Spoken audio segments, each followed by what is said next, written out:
Mga Lodi, may isi-share lang ako sa inyo mga Lods habang binabaybay ko tong F. Ortigas Jr. Dito nga pala to mga Lods sa Ortigas Center. Nadaanan ko nga tong nangyaring aksidente. Pansinin mo yung motor sa bike lane mga Lodi. I'm okay. Ayan. I'm Kung fine. mapapansin mo si Papsi ay binaybay niya yung bike lane. Sabay kanan siya sa may kanto. At ito namang van, hindi man lang din siya nagminor. So, sa tingin ko dito, ang driver ng van ay hindi niya napansin yung motorsiklo. Kaya sa mga ganitong sitwasyon mga Lodi, dapat pa rin maging alerto ka sa kapaligiran mo.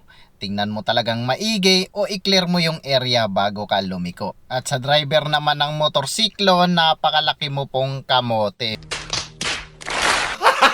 Gago! Bukod sa binaybay mo na yung bike lane na maluwag naman dito sa lane natin, buti na lang kamo at ganyan lang ang nangyari at hindi natumbok yung motorsiklo. Kasi kung natumbok yun at napuruhan, may posibilidad na magkaroon ng injury ang driver ng motorsiklo.